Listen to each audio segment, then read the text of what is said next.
Sports Talk with Kendrick and Dusty on Wave Now. Delivered by Bear Nose Pizza. Yeah, it's that good.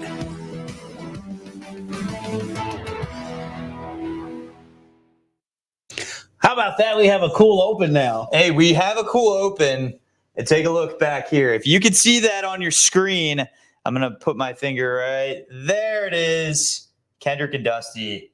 Finally, it's Sports Talk with Kendrick and Dusty. It's good to have our show together right in the heart of football season. Basketball season's around the corner. Mm-hmm. We got it all together, Kendrick. We got it together finally, and shout out to Beer Nose. They're sponsoring us. Thank you so much for all that you do for us.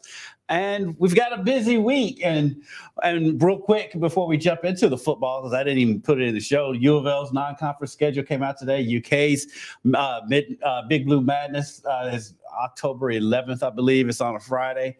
It's a Friday in October. If I got it wrong, just look it up. And so we've got all that going on. And now we go into the football. We've got a big game up in Indianapolis. I'll be up there on Saturday. U of L taking on IU at Lucas Oil. Both teams have played tough games already. U of L at the Georgia Tech game. This is the second U of L game. It's weird. They're playing neutral field games at the other team's home state. But the Cards, of course, coming off that 56-0 beatdown of Murray State. Yeah, I think one thing that's kind of interesting about this, number one, you already have the narrative that is Indiana cancels the other games with U of L. So that adds some value as far as where is the motivation for IU? Does U of L look at this like, oh, they don't want to play us in the future, let's send a message now? Like there are a lot of storylines and takeaways you can take from that. A big part of that, I think, is just the schedules, the way they're changing based off of the additions in the Big Ten. It's going to be really tough adding USC and Oregon and UCLA and UW. So that's really the big reason for that. But other people may take it differently. And so, that is a storyline heading into this thing. I think when you actually look at this season, though, it's going to be really exciting because we still don't quite know this U of L team. We've seen two games. We really only have seen one true test for them. Right. And we don't even know how good Georgia Tech is. So for U of L, this is an opportunity to really kind of get the measuring stick because you saw Indiana hung in there with Ohio State. Mm-hmm. For IU, it's just a matter of simply, can they perform against a team that we think is pretty decent, right? Like right. That's the key here. IU's defense was definitely good against Ohio State, so this will most likely be the best defense U of L has faced so far. Well, of course, they're better than Murray State, but this is a game because the standouts for Louisville is Jawar Jordan and Jamari Thrash. Mm-hmm. How do they get? Because it's worked out so far, but I feel like Jawar Jordan needs to get more than 7 touches a game. Yeah. I'm a little. I think he will. I think he'll get more touches on Saturday. They're relying on him breaking away, and they do have a good backfield there. I am kind of happy to watch the balance that they have, but I completely agree. You got to get the ball in his hands, especially because I think we can all agree Plummer hasn't necessarily come out sharp in either one of his performances, at least at the start. He has learned to turn it on, especially in the second half. I think the craziest thing about the second game, and granted it is against Murray State, but Braum used 9 quarterbacks. Right. And so I have 2 thoughts on that. Number one is, was he just saving, Plummer health-wise, or was he actually truly trying to get an understanding of where do his other quarterbacks stack up against a college defense, whether that be FBS or FCS? I think it's a little bit of both. Yeah. You get Plummer. You're up 42-0. Right. Took him out, so you go ahead and get him out of the game at that point. Then you get. That's an excellent time to get those guys. Yep. Running backs, wide receivers, linemen. That you can all rotate them in and out. It's not the same with the quarterback, so you can get them a little bit of experience. But the crazy thing is, and as you talk about Jack Plummer, is they scored 56 points, but they left points out there on the field easily because his timing is not quite there. It feels like he's balls kind of hanging in the air a little bit, or they're a little bit behind him. The interception that he threw in the end zone was one of those that he was open. I think it was Thrash. He was open, but the pass was late and it was a little bit behind him. But he's still thrown for over 200 yards in both games, and so that's a bright spot. And I said that Indiana front seven is nasty. I mean, like I said, they held Ohio State. We can get into IU. They took on Indiana State. That's Coach Mallory's son that coaches up at Indiana State, Bill Mallory's son. IU showed some flashes on the ground and in that game, and they went ahead and made Taven Jackson the quarterback. Their starting quarterback. They had a 2-quarterback system all year so far. Jackson won the position. He's going to be the starter coming into this game. He's the younger brother of former IU basketball star Trace Jackson Davis, and Trace was going crazy at this game when he scored that touchdown. It's great to see Trace back in the fold. IU, you just defensively, you know what you're going to get. Offensively, we're still kind of finding out as well. I think there's definitely a weakness there. Bless you. And I bless U of L, because here's the thing. The film that they're studying, you talk about 2 completely different opponents. You're talking about a lockdown Ohio State defense and then Indiana State. I mean, like it could not be a bigger disparity for IU. And so, how much of what you're seeing on the film is going to come to fruition, on Saturday? It's hard to see. It's hard to say. I mean, IU probably did throw out their best against Ohio State, but at the same time, were you really watching a complete IU team? Right. It's game one. So, and like I say, they still had the 2-quarterback system. One thing that I think could pose a little bit of a problem for U of L defensively is Taven Jackson get out there and move. And Murray State's quarterback, he got away from the defense. He had opportunities. He did. Just didn't have anybody to throw it to. Yeah. But I mean, he caused havoc on the defensive side, and Taven Jackson has a little bit more weapons, and he's a little bit faster than Murray State's quarterback. So that's something to be concerned about if you're a U of L fan coming into this game. This came out as like a 10.5 point U of L favorite. I think that's just pretty like the Georgia Tech game when they were favored by 7. I don't see that. Yeah. I don't see them covering at 10.5. I mean, yes, IU's offense struggles, but that defense is legit. Yeah. And so I think I'm picking Louisville to win the game, but I don't think they'll cover. I think Brock Travelstead has to have like the game of his life this weekend, because he's going to come out and I believe he's going to attempt at least like 3 to 4 field goals. I just really believe that it's going to be one of those games where U of L will march down the field, but completing drives, as we kind of talked about, not necessarily a strength of Plummer at the start of the year thus far. And he's been bailed out because of guys like Jawar, and Jamari's just athleticism, yards after the catch. It hasn't necessarily been Plummer's doing per se. So I think that might catch up with him a little bit, and he's got to play much better in this game 3. So I'm going to predict the same kind of thing. I think it's going to be closer to a 3-4 point game. And I think it's going to be relatively low scoring. I'll say it's going to be U of L winning 28-24 is kind of how I see it. Yeah, going forward, he's definitely going to have to improve. Speaking of teams and quarterbacks that need to improve as going forward, this one last dress rehearsal for UK as they host Akron on Saturday before they get into the meat of that SEC schedule that's insane. Kentucky struggled again in this game. I mean, it looked like you're supposed to take care of business against EKU. And no disrespect to EKU, but and granted, EKU knows Kentucky pretty well. They're right up the street from us. A lot of people on the EKU staff that was on Stoops' staff at one point. But again, this cannot be happening. No. And right now, I was just giving a stat the other day. Teams are converting 50% on 3rd down against Kentucky's defense. That is awful. If that's really the case bad. With Ball State and EKU, it's going to get worse. That's not a good sign looking at the schedule going ahead. Even with Vanderbilt, and that game's on the road, it'll be their first road game. You look at Georgia, Tennessee, Alabama, Florida. If you don't get off the field, you're going to be in for a long day.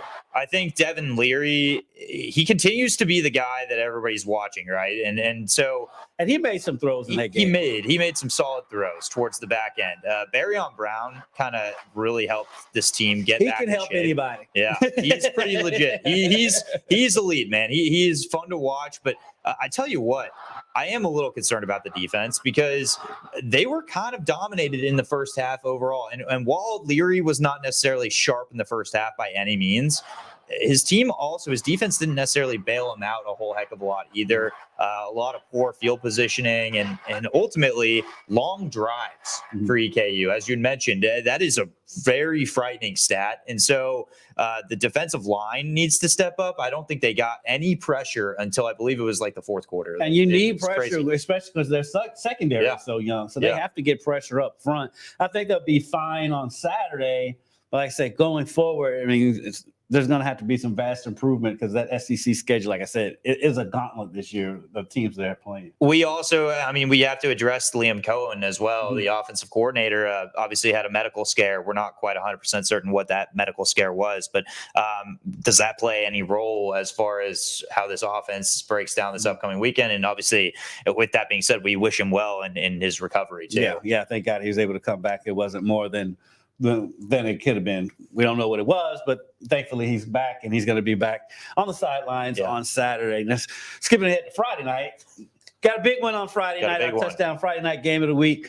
Trinity visiting Mail. Trinity got off to a slow start to the season, but they've been on fire of late. Mail suffered their first loss of their season at St. X in their last game. They had a bye week last week. This is going to be an interesting game. Trinity has a freshman quarterback out there who's growing up right before our eyes, and he's looking pretty good. And I say Mayo struggled to move the ball against St. X. This is a great throw by Havel. This is unbelievable. and an even better catch, I feel like, too, on the other end. Right. Yeah. It probably should have been our delivery of the week when we got the highlight list. But that happens. Right. But when the offense is drawing up plays where the receiver is that open, you got to worry about it. But, Mayo's got some defenders has some dogs on defense, pun intended. But this is going to I was waiting on that one. This is going to be a fun game on Friday night. Yeah, I'm looking forward to it. I think it's very interesting because obviously going into the season, you kind of knew that these two were going to be two of the quote-unquote top dogs, if you will, right? But as far as heading into this particular matchup, the timing wise, you have Mayo coming off a defeated loss, right? Like the offense 10 points after dominating in their first two games. So a huge setback for them. On the other end, Trinity finally kind of figuring things out because they were struggling a little bit there offensively. So kind of two teams coming in two very different ways. I would say that each of these teams has one real key playmaker as well in Clint Sansbury, the running back for Trinity. And then, of course, you have Max Gainey, who's just all over the field as a receiver. He can be a running back practically. I mean, he just does everything for Mail. So you got two fairly dynamic players on either end. And then you just kind of have to hope the defense steps up. And you saw that Mail's defense held up all right, but it was the offense that I think was surprising. Moving the ball, so the defense was out there for a long time. Let's hear from the both of them about their preparation for the upcoming game. O-line was playing great. All I had to do was just read my keys, find the holes, make the right cuts. All this work we put in, it's finally coming together, and there's still more to come. We're very familiar with Mail. They got a lot of speed in the back end, raw talent everywhere. So it's going to be a tough game. This year, I feel like every team's so different. Because last year, I feel like a lot of teams had a good defense, and not everybody was like as good as the offense side, but their defense was really good. This year, I feel like it's a lot more mixed up. So you can't really go off any other games the week before when you're playing another team going into the next week. So it's kind of hard. Two very different personalities right there as well. You've got Sansbury, he's the quiet killer. He runs the ball hard. He's effective. He's kind of a quieter guy, really good kid. Enjoy speaking with him. And you got Max Gainey, who's got the confidence through the roof, and he's just speedy. He's got more confidence than size. I think so. I would say so. And he makes up for it, man. He really does. So it's fun to, obviously root for both those guys. And they're going to be going head-to-head, and should be a really good game this weekend. Obviously, we've got a lot of other good action coming up, too. We got 11 games, I think it is. We'll have highlights from 11 games this week. Awesome. David Ochoa making his maiden voyage on the touchdown Friday night. Brandon Spencer coming back for his third week on touchdown. He was great. He was great this past week. It's great getting help from our newsroom. It's glad they want to chip in. They said Central's at Bullitt East on Friday night. That should be an interesting game. Central always plays up. So their record is not indicative of the kind of team they are. I think they only have one win so far this season. That was over Butler, and but they've been playing up. They play up every week. You went out to KCD yesterday, I did. and they're off to another great start. They're 4-0 to start the season. They've been knocking on the door for the last probably about 3 or 4 years now, and like they look like they're suited to take that next step. It seems like they've got really good pieces around the quarterback position. And on top of that, they've got a really talented and smart coach. You could tell that he's got the respect of his teammate. Matt Jones is an awesome guy. I had the chance to talk to him for a little bit. And I think that he kind of mentioned to me just the idea that obviously the idea of building a program, it takes time. But they've been kind of on the cusp of getting to where they've wanted to be. And finally, it kind of has this feel as they're playing up against competition that they stack up against anybody. Oh, yeah. Obviously they're holding their own. Yeah. 4-0, and they haven't played a 1A school yet. That big win against DeSales, I think, stands out. An overtime win.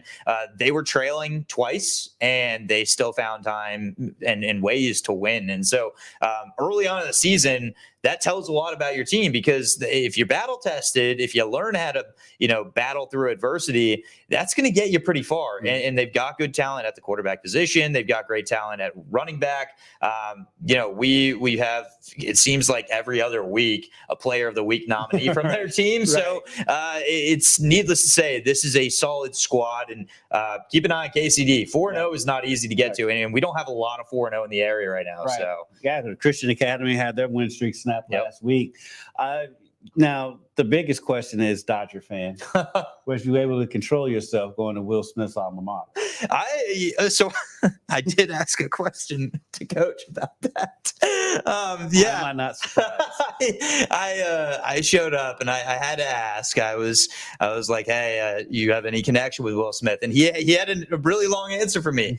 He said Will Smith's like one of the most genuine people he's ever met. Quiet guy, which I'm not surprised by. If you watch Dodger baseball or him playing in general at a U of L, he had to really work his way up. Like he had to grind his tail off, and that started at KCD. Then he went to U of L, still wasn't getting a lot of hype, still wasn't getting a lot of traction. I mean, playing at U of L is a pretty big deal, but he wasn't a day-to-day starter initially. It's not like he rocked the ball, or he wasn't. He's not very big. No, he's not big in stature at all. He's got a really good eye at the plate. On-base percentage is constantly in the mid-300s, and you're seeing that again this year. He's been in a little bit of a slump, but regardless, the all-star catcher, and that comes from hard work that started at KCD. So, needless to say, it was pretty cool to step on the grounds Will Smith did, and I definitely had to ask a question or two about that. Please tell me you didn't go to the baseball field and grab a blade of grass. I didn't, but I should have kissed the grass and said thank you for blessing us with such a golden spirit behind home plate, because that's what the Dodgers got now. And postseason baseball is not that far away. The Reds still with kind of a shot. They're still battling. They're still battling. It's getting away from them a little bit. Looks like the Cubs are probably going to take that wild card spot. If the Reds could make it, man, and somehow you could get that dream matchup of Dodgers-Reds, all of a sudden you have the local guys of the Louisville Bats facing off against the Louisville Dodgers, because it's Will Smith, it's Bobby Miller, Dalton Rushing is in the system. So, Dodgers have a Mookie number. Betts has a connection to Louisville somehow. Nashville too. He's from Nashville. So it's weird. The Dodgers are like, I chose the team growing up that now they still somehow follow me everywhere I go. So it's pretty cool. People will text me like, oh, any more U of L kids that are headed our way? It's like, hey, you never know. You never know. Yeah, but I'm rooting for that. And the Reds need a hot stretch down here. Right. And I think it's going to get away from them. But, they're a year early. They're super young. They're a year early, which is part of the reason why they didn't make any moves on the trade deadline, because they figured we're a year early. Let's keep this payroll down while we can. And you predicted that. You predicted that. You were 100% right. At least they're justified with it this time. I have a theory, and I got another one. Here it is. There is a rumor, and it's not really a rumor anymore. It has been put out there that the Angels, they are willing to trade Mike Trout if he asks them to trade him. Yes. And so what is a perfect spot for him than Cincinnati? Like, truly, I'm not the only one to throw this one out. I did. And now I don't feel as good about it. But Mike Trout, the thing is, does Cincinnati have the funds to be able to pick up the rest? We don't know, but the Angels might do that. We know they have the funds. They have the funds, and they may have the prospects. We just don't know if they're going to spend those. Right. But Mike Trout in Cincinnati, it would be cool. It'd be fun. It would be really fun. So I'm here wishful thinking, but that would be pretty cool. So if you got a chance to acquire a generational talent from a team and organization that's in the dumpster, go after them. How is this possible? And we're wrapping this up, I promise. But you have two of the best players ever in baseball on the same team, and you can't make the playoffs. You have Mickey Mantle essentially on your team, and you have Babe Ruth. You have Mickey Mantle and Babe Ruth, and you cannot make the playoffs. And when the playoffs have been expanded, it's every avenue for the Angels to make the playoffs has been there. And they have never done. They've epically failed. That is, you've heard it from right here. That is a really poorly run organization. They should be forced to sell. Yeah. Well, an organization that you maybe aren't that big of a fan of is also playing tonight, and that's in the NFL, of course, too. Yeah. They're the best team in the division. I'm fine with that. The Eagles and Vikings playing right now. Yeah. I wish everything that could bad happen to the Eagles. I just need them to lose. I don't want anything to physically happen to them. I just want them to lose a bunch of games. Kendrick got to see his team win 40-0. He's still pretty happy about that. I'm not that excited about it because it's the Giants and they beat the Giants every time they play. That's fair. That's fair. We'll give it 12 of 13 against the Giants. We'll give it time, but they look good. That defense. Good, but if you're a real Dallas fan, you know that, like Stephen A. say, there's an accident waiting to happen, so it'll probably happen at some point. Are you worried about the Bengals? No. I mean, Burrow didn't play all preseason as his first game of the season. I'm not worried about road that. test. But and then they play the Ravens on Sunday. Lamar coming to town, and it's an expensive ticket. I've heard some of the prices for the tickets. Surprised. I think $500 was one of the tickets I heard and I was like, "Where is it?" And he's like, "I don't know." I'm like, Boonies. probably somewhere towards the top of the stadium. Taylor Swift tickets. Yeah, right. But I mean, it should be. That's an interesting game because the offense for the Ravens didn't look like we thought it would. Yeah. But of course, again, it's game one. Yeah. And Lamar didn't play in the preseason either, I don't think. If he did, he played sparingly.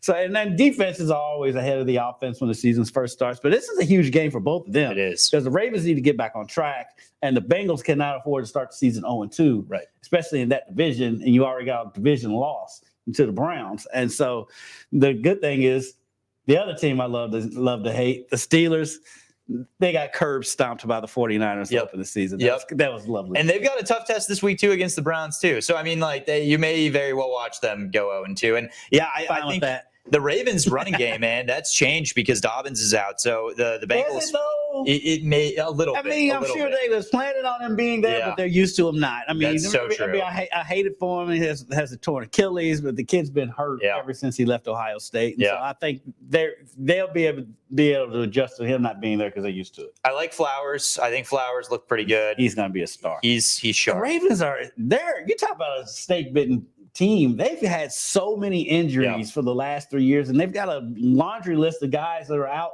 for this week. I mean, Mark Andrews is hurt. I think he's still going to play, but he's injured too. I think their starting center might be out too. It's pretty bad. It's really beat up. Yeah, it's going to make for an interesting game on Sunday, and of course you'll have the highlights. Is that a 1 or 4 o'clock? I think it's 4 o'clock. We'll have to look it up. I have it at 11. Before we go, I did mention the name Taylor Swift. I have to ask you, do you know the latest rumor around Taylor Swift? The Travis Kelce. Yeah. What are your thoughts? You can't get away from it. Every time you open up Twitter. So we are both owners of Travis Kelce in fantasy football. Is Taylor Swift going to ruin our pick this year because she's dating Travis Kelce? It'd be fine until they break up and then she makes an album. That's what I'm saying. What's the name of the breakup album going to be? Something with Chiefs in it. I think so. Arrowhead to the heart. That's mine. I think it's gonna be Arrowhead to the heart and or no. What's going on? Yukon Bane asks. You looking at it, Yukon Bane? This is what's going on. Us talking about sports. It's basically you seeing what we do in the office. We're just doing it in front of cameras. Yeah, this is exactly the same thing. So, except for we also talk about Kendrick's workout routine and my knee. Right. So that's really the only additional. And Kendrick's wings, which are really freaking phenomenal. How were those this week, by the way? Oh, they were fantastic. My neighbor's kid came over and ate, and they wanted to come over the next day. I wanted some, man. They look at, so you cook them in bourbon? Is that what it is? Yeah.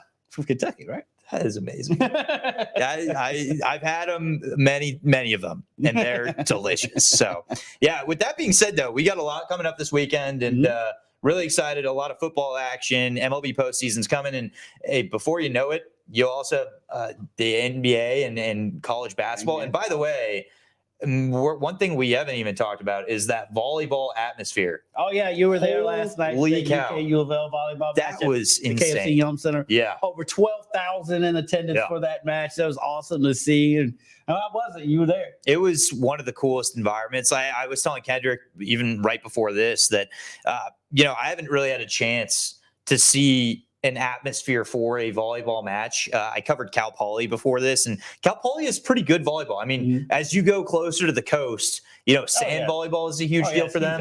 Yeah. So I've seen it, but the environment is just not the same out there. And it's just simply because, I don't know, I guess athletics maybe aren't as pushed forward as it is out here. They've got other things to do. They do. They got the beach. They got the mountain. Cal Poly had the beach a lot. Makes a huge difference. San Luis Obispo is one of the prettiest places in the entire country. But I will tell you this, that atmosphere last night was as electric as anything I've ever seen in any sporting event. Truly. I mean, I was amazed by that. And yeah, I think the number was like 12,760, which was a new record. So expecting big numbers again on Sunday because you have U of L, technically still number 2, right? Right. They'll be number 2 taking on number Stanford, 5. who's number 5. Yeah. They played Nebraska tonight, so we'll see if it's still number 5 coming into that one. But that would be a huge match. Yeah. And go on out to the KFC Yum Center. I'm telling you, if you've never been to a U of L volleyball match, the atmosphere is amazing.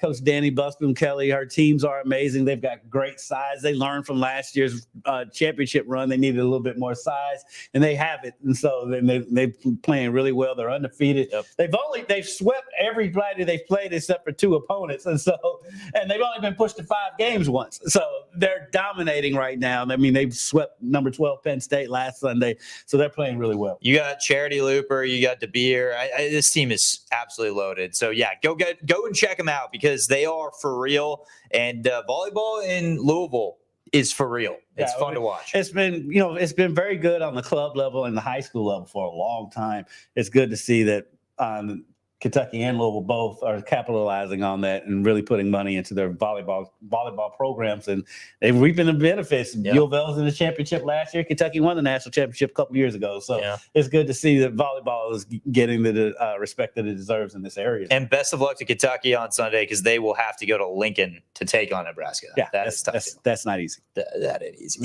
At least they don't have to play in a football stadium. Thank God. Now, not a big arena either. Right. That's gonna do it for us tonight. We will be back sometime next week, and continue to follow us on Twitter. That's Dusty. I'm Kendrick, and we will see you later. We hope you have a great evening, and check into TDFN tomorrow night. See you then. Breaking down all the big